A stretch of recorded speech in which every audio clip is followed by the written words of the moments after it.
The more we try to figure out the Big 12, the messier it seems to get week to week. Bedlam's coming up on Saturday, as well as the Texas date against Kansas. We get Steve Helwick on the line from SB Nation's Underdog Dynasty. Also catch Steve on Hustle Belt, University of Texas grad. Steve, how you doing tonight? I'm doing excellent. Fun time to be a college football fan and sports fan in general right now. Yes, so we want to let everyone know to especially track Steve, regardless of the college football team, conference, across the board. He's on top of all of it, but especially when it comes to Maction, the group of five, he knows more than just about anybody around. All right, let's talk your beloved Texas Longhorns. In great shape. At least they've got a number of tiebreakers in their favor. Other ones are not. Of course, the big one against Oklahoma State a few weeks ago. Texas standing at 5-2 with a fairly light rest of the way. Well, maybe I shouldn't say that with Iowa State coming up, Kansas State in the finale. But they do get the Jayhawks this weekend. Your thoughts about Texas and broaden it out to the Big 12 race with Bedlam occurring Saturday night as well. Well, I'd say the biggest game for Texas fans this week is not even their game against Kansas. It's going to be that Bedlam result. Texas controls its own destiny to get to the Big 12 title game, no matter who wins Bedlam this year. Because if Oklahoma loses, that will be Oklahoma's third loss. Texas only has 2 conference losses. And if Oklahoma beats Oklahoma State, then Oklahoma State loses that tiebreaker to Texas. So Texas can win out and they will be in the Big 12 title game regardless. So now it's Texas. Take your pick. Who do you want to play? Do you want to play Oklahoma, get more in that offensive shootout, or would you rather have things on more of the defensive side, like that Oklahoma State game we saw a couple weeks ago? Wacky game that Texas won thanks to winning the turnover battle 4-0. Both close games. Both of those games that they played against the Oklahoma teams this year, change one play and then the result changes. So it's going to be a close one no matter what. And it's going to be a fun race to the finish this week. It's not really an eventful week for Texas. They're playing probably the worst Kansas Jayhawks team we've seen since 2015. And that's saying something considering how bad Kansas has been over the David Beatty and Les Miles eras. Steve, so we've got a situation, obviously, in the Big 12 where if you're just rooting for the conference, you root for the Cowboys because they've got the one loss and have a shot at the college football playoff. They're the only team.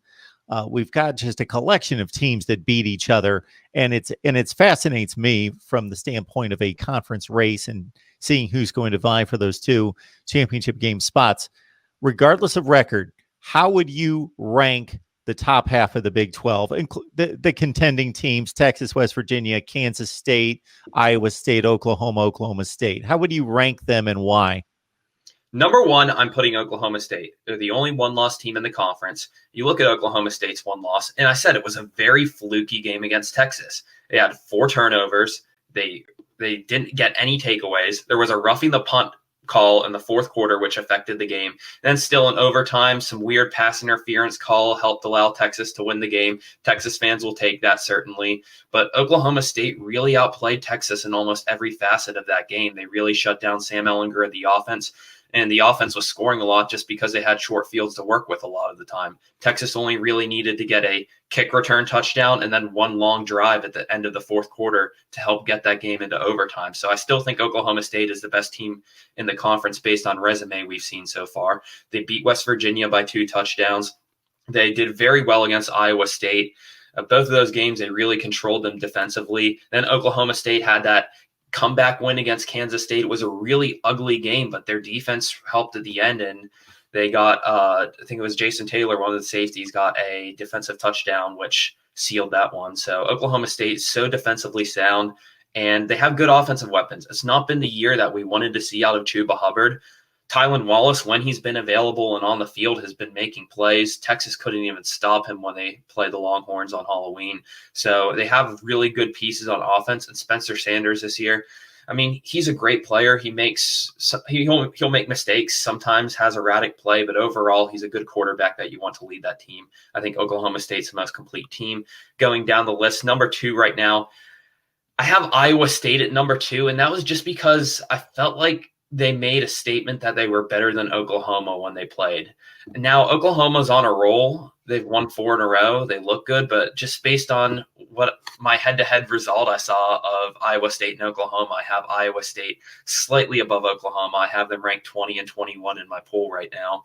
And then down at 22 is Texas. So it's that close, I think, the race between Iowa State, Oklahoma, and Texas. And we still have that data point between Texas and Iowa State on Black Friday to determine the separation between those two. But they're all sitting at 5-2 right now. They're all good teams. They all have decent offenses. You have Breece Hall at Iowa State, who I think is leading the country in rushing right now. Spencer Rattler for Oklahoma is really playing his way into being a great quarterback. And then Texas, Sam Ellinger, he's had 2 rough weeks in a row, but at the beginning of the season, he was a Heisman candidate. Texas has improved in the run game, as we saw against West Virginia. And then they have good receivers all around with Joshua Moore, Jake Smith, Brennan Eagles. So I think you have 3 good offensive teams. So that would be 2, 3, and 4. And then just to close out the list, I have West Virginia at 5. Close game that they lost to Texas last time they were out, 17-13. 6, I have Kansas State. Kansas State looked great early on in the season when they beat Oklahoma. They beat TCU. But they've struggled in recent weeks. They blew that game against Oklahoma State, and they got crushed by West Virginia.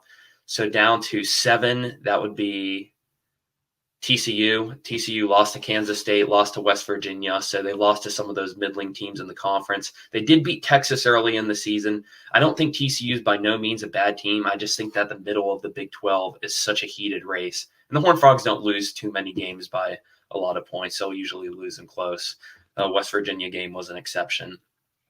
And then you go down to the bottom of the conference. Texas Tech gained a little separation from Baylor just by beating them on that game-winning field goal last week. You have the Red Raiders at 8, also played Texas very close this year. We're up 15 with about 3 minutes left in the game before Texas made a ridiculous comeback. Number 9 is last year's Sugar Bowl and Big 12 championship game participant Baylor. The Baylor Bears don't look like they have it this year. They lost a lot of defensive talent, especially on the defensive line, to the NFL this year. Last year, James Lynch, Brevion Roy were really manhandling teams in the trenches. You're not seeing a lot of that this year. So the Bears have really slipped since Matt Rule left. And then number 10, who else? The Kansas Jayhawks claim that spot for the umpteenth year. And this is worse than a normal Kansas team. They're winless, and they're not even coming close. Usually they'll have a close game against Texas Tech or Texas. It's been the past 2 years, but this Kansas Jayhawks team doesn't look close to a win, and their best player, Puka Williams Jr., already opted out of the season. So I'm seeing them finishing winless for the first time since 2015. We've got Steve Helwick on the line to talk Texas football in the Big 12. You can join Steve on UnderdogDynasty.com, also Hustle Belt on SB Nation. So when you look at Texas through 7 games, where do they stand, not just in regards to record, but their performance in offense and defense compared to what you expected out of this team? What has surprised you, maybe concerned you? Who has stood out? 5-2 is what I about expected around this time of year, especially coming off that really good Alamo Bowl win over Utah last year. Now, they could be 7-0, I said, but they could also be, I don't know, 3-4 right now.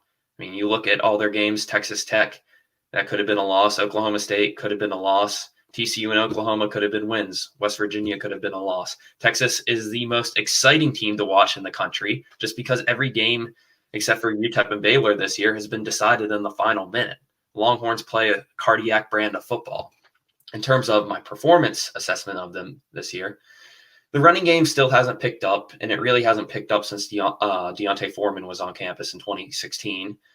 But they're making strides in that area. Bajan Robinson, one of their highly touted freshmen, had, I think, 112, 113 yards against West Virginia and really did well up front. Texas controlled the trenches in that game. So you're seeing improvements there, and Texas has a good running back recruit who's finally molding into the workhorse back that Texas has been looking for 4 years now. Sam Ellinger, at the beginning of the season, he was even exceeding my expectations, and I had lofty expectations for him. I said going into the season, you put him up with the Trevor Lawrences, the Shane Buechels, the Brady Whites, some of the best quarterbacks in the country, and Ellinger was up there. Last 2 games against Oklahoma State and West Virginia, was very inaccurate, had very erratic throwing. But here's one thing that's important about Sam Ellinger in those 2 weeks: 5 touchdowns, 0 interceptions. He kept care of the ball. He took care of the ball, wasn't turning it over. Texas has gone 2 straight games without a turnover, and that is huge when your quarterback can hang on to the ball. So Sam Ellinger's done well in that regard.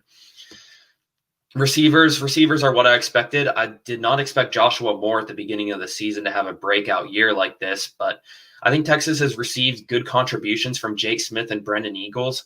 Nobody really developed this year on Texas to be that what Devin Duvernay was last year and one of the country's leading receivers, or what Lil Jordan Humphrey and Colin Johnson did a couple years ago. But it's a good, manageable receiving core, and Ellinger really has an array of targets he can throw to each game. So I think that they have solid progress there.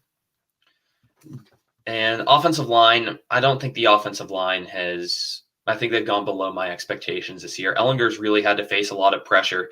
Even on that last drive against Oklahoma State, when they took the lead in regulation, Sam Ellinger was really having to make a lot of tough under pressure throws. And I think the pressure that Oklahoma State applied that game really threw off the Texas offense. Going to the defensive side of the ball, I could not have been more impressed with their run defense against West Virginia. Every third and short situation, they played a lot of man defense against West Virginia, and they stuffed the run. Letty Brown couldn't get anywhere. I think the Mountaineers only averaged 1.7 yards per carry. Joseph Asai, talk about him every time on here because he's one of the top defenders in the country. He's excellent in that area. And Texas has also had some other contributors in the run defense that have done a great job, like Jawan Mitchell and DeMarvion Overshawn from the linebacker position. So Texas has had good contributions in that area. Pass defense leaves a lot to be desired. Jared Daggy really had no problem throwing on them. I know West Virginia only scored 13 points, but most of those West Virginia drives ended on 3rd and 1s, 4th and 1s with just bad play calling. I thought if West Virginia just did the QB sneaks on those plays, probably could have beat Texas. But Texas really needs to shore up that pass defense because the cornerbacks have not looked too great this year against Texas Tech and West Virginia and a lot of teams that are just throwing on them at will. Steve Helwick on the line from SB Nation. You can catch him on Underdog Dynasty, also on Hustle Belt. We ask you to please subscribe here at Mark Rogers TV, the voice of college football. Hit that bell for the notifications. Get discussion, debate, and analysis every day. And when you hit the bell, you get the notifications for the live streams, which come your way just about every day, if not multiple times per day. I kind of hit you with this last time, Steve. What takes this program from being a top 25 team this year to elite status, somewhere where I think most Texas fans and college football fans would expect Texas to live most of the time? I have to say that it's starting games. Texas is a lot of times in close games in the fourth quarter. They really need to get out there and they need to score on their first 2 possessions. And that's something that Texas has not really done too many times this year. They played from behind against Oklahoma. They played from behind against Texas Tech. Sometimes results in a win, sometimes results in a loss. The few times we've seen Texas actually put their foot on the gas this year early on against Baylor, those game and UTEP, those games weren't problems at all. It's when Texas kind of struggles from the opening. Like that West Virginia game, they had 1 touchdown in the first half, and West Virginia stuck around. And I said, I think if the Mountaineers change their 4th and 1 play calling, they win that game. They have 2 4th and 1s inside the Texas 25 in the fourth quarter that they run slow developing plays on, and those don't work. Texas can't let things come down to the fourth quarter because in games like that, you'll see a lot of good luck sometimes and a lot of bad luck. And we've seen both from Texas this year. We saw Keontae Ingram's fumble against TCU. Then we saw Texas against Texas Tech. Just Sam Ellinger open everything in the passing game, get an onside kick, tie it up, win it in overtime. So Texas really needs to avoid playing in all these thrilling close games that they have been. And that's just by scripting drives earlier in the game, getting offensive, just getting the offense going right away. It was funny. And I'm talking about scripting drives. I know he got a lot of criticism at Texas. Their former offensive coordinator, Tim Beck, I was watching that NC State-Miami game. NC State ended up losing. But coming out of the gate, I just watched those drives NC State ran. I'm like, these are the types of drives that offensive coordinators get paid to do, what Tim Beck opened the game up with NC State. And I just think, I'm not saying Texas needs to get Tim Beck or anything. I just said they need a drive like that to open the game, go up 7-0, get the defense having that momentum, get one stop, and then go up 10 or 14-0 and play from ahead early. Steve, you mentioned Sam Ellinger's performance out of the gate. In total, 22 touchdowns through the air, 5 interceptions, an excellent rate there, about 58% completion percentage, leads the team in rushing. Do you have any thoughts about his, not necessarily his thought process, because I would think only those people close to him would know that unless he's made that known, but his readiness, his preparedness for the next level? Sam is a confident guy. I think any quarterback, especially one as talented as him, has NFL dreams. And I mean, you're not going to stick around for college forever. I know Sam Ellinger loves the University of Texas, and he has ever since he was born. You can see photos of him from his childhood having the horns up, wearing burnt orange. I remember him just talking about it when he started his first game against San Jose State in 2017. And 3 bowl wins later, he's done a lot for the university. He made a Big 12 title game. He brought them back to winning seasons, which weren't happening before he got there. And he's just been an incredible talent the entire time. And I think he's NFL ready. And I know every player in college football is granted an extra year of eligibility this year, but it'd be hard for me to see Sam Ellinger with the competitiveness that he had and the fact that he already had to weigh out the decision last offseason, to see him weigh it out again and maybe return. I think Ellinger is going to the NFL draft. I don't have any sources on this, but that would just be my prediction. He'd probably be, I don't know, 3rd, 4th round pick, I would think, for quarterback. What comparison I would just have for him is he's kind of built, he's a little smaller, but he's built like Josh Allen from Wyoming of the Buffalo Bills. Very similar running style to Josh Allen. He doesn't have that pop in his arm, though. He doesn't really have that downfield passing. But Sam Ellinger, he really can. I said he's so good at the QB powers with Texas. He'd be a good short yardage quarterback. I also see some Jacoby Brissett in him with the Indianapolis Colts. Those are 2 comparisons I would make to Sam Ellinger, just big, strong quarterbacks that have decent arms. I said his arm's not quite Josh Allen level, but he's good enough to be an NFL draft pick. And if you look at some of the quarterbacks that play, I mean, Tyler Bray out of Tennessee was playing on that Monday Night Football game last night for the Bears. I mean, Sam Ellinger, he's going to get NFL playing time in the future, and he's good enough to do that. I asked that question also because of what you alluded to, that there are few players in college football that are as attached and signify and have that name recognition that is attached to a university as much as Sam Ellinger. As you mentioned, ever since he was just a little lad, he has been Texas through and through, and he's certainly personified Texas football while he's been on campus. Also made a comment here in the last month about, I don't know that he necessarily apologized. Maybe he did, but basically that he thought that Texas fans deserved better. And I thought that maybe that was a precursor to him making a decision that he might stick around to try to win a championship next season. Yeah, he kind of said that last season, which was what his goal was. This was when he returned. This was before pandemic season and everything kind of just derailed. But I mean, you can only stick around for so many times before you eventually just chase your dream of going pro. And I don't know how much longer, especially with college football. I don't know what the 2021 season is going to look like, but if it's going to look anything like 2020 with uncertainty and canceled games, I think you'd rather just go to a structure of the NFL right now, which is more of a professional structure. You're not on a college campus, and there's a little more guarantee of what we're going to see from week to week in the NFL. So I think this is a good time for any draft prospects who are ready for the NFL and want to declare. This is a good time to make that transition. Absolutely. Steve, thank you so much. I know that you're going to be buried with college football for the rest of the week. For the most of us, it's a all day Saturday, maybe a little bit on Thursday and Friday. For you, it starts on Tuesday and lasts the entire weekend. So we appreciate you stopping by. Thanks so much for having me.